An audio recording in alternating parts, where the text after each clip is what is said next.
week to serve as the next Energy Secretary and begin the confirmation of Dr. Miguel Cardona to serve as the next Education Secretary. We also hope to do Gina Raimondo, nominee for Secretary of Commerce, early next week. Each of these nominees has received bipartisan support in committee. Each of these nominees is undoubtedly qualified for their positions, a stark departure from the caliber of nominees the Senate was made to consider during the previous administration. And make no mistake, the Senate's going to move quickly to approve key officials in the Biden administration this work period.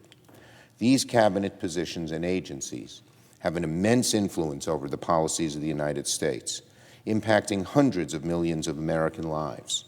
At a time of acute national challenge, we need qualified leaders atop our federal agencies and fast, and that's what we intend to do.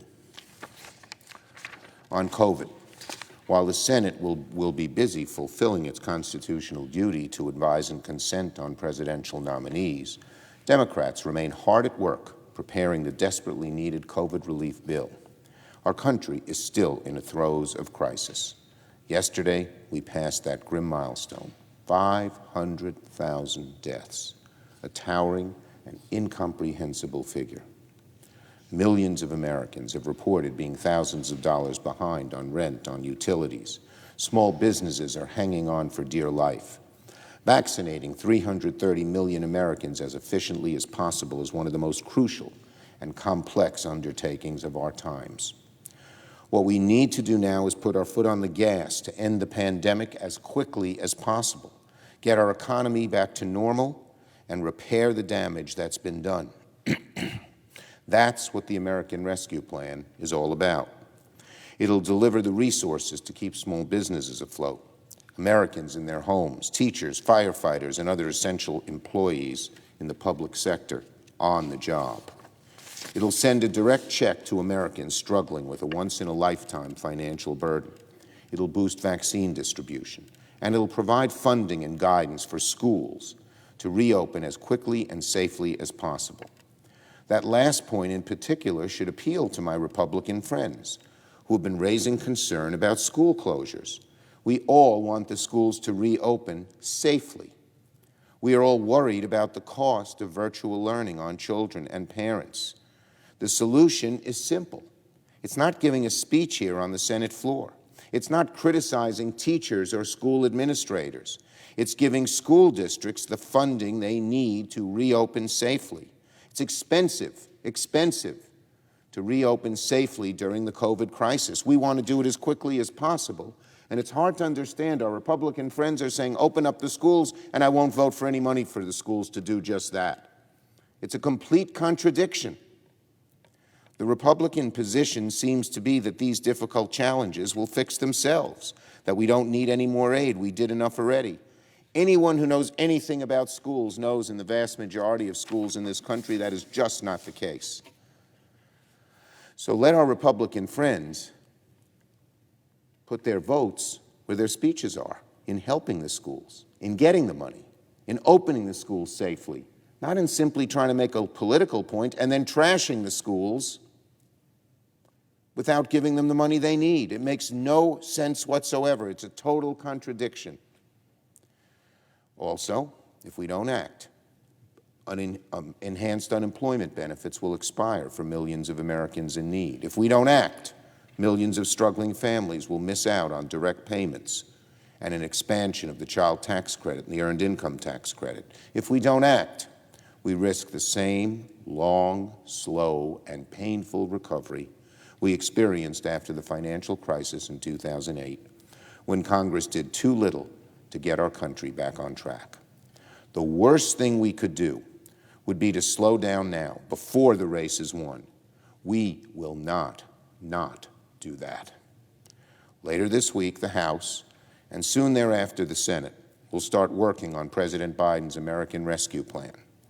Mayors, governors, economists from across the political spectrum agree it should be a sizable effort. Treasury Secretary Yellen told us, quote, "The smartest thing we can do is act big." Federal Chairman Powell warned that we're a long way off from full recovery and that the greater risk lies in doing too little rather than doing too much. Most importantly, the American people, in poll after poll, overwhelmingly approve of President Biden's American Rescue Plan. One of the last polls I saw showed a majority of Republicans, voters, citizens, Americans, Republican citizens, Republican Americans agree with this plan. The nation understands we're not out of the woods yet and that Congress should do what's necessary to finish the job. Where are our Republican friends? As I've said from the start, Democrats remain committed to working with our colleagues from the other side of the aisle to improve the bill. But at the end of the day, the American people sent us here with a job to do, and the clock is ticking. Democrats will not wait to move forward with the American Rescue Plan and taking the next important step in getting our country back to normal.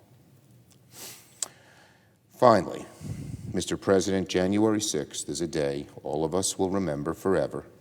The Capitol breached by a violent mob, the Confederate flag flown in the halls of our Union for the first time in American history, insurrectionists, angry, bigoted, stood a few inches from where I'm standing now. It's hard to believe these hallowed halls were occupied by such terrible, awful lawbreakers. 5 Americans lost their lives, including a Capitol police officer.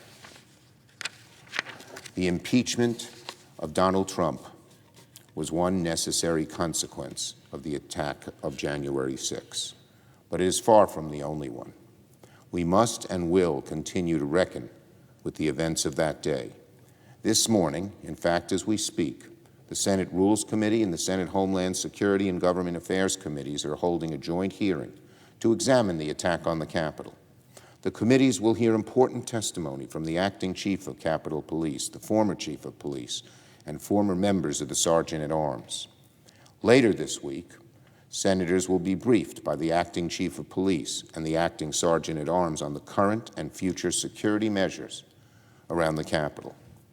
It is our solemn responsibility to protect the Capitol and everyone who works and visits within it.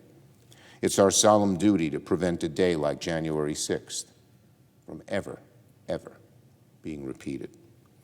At the same time, the Capitol has been and must be once again a symbol of democracy that's accessible to the people. No one expects the Capitol to remain a militarized zone in perpetuity. I yield the floor.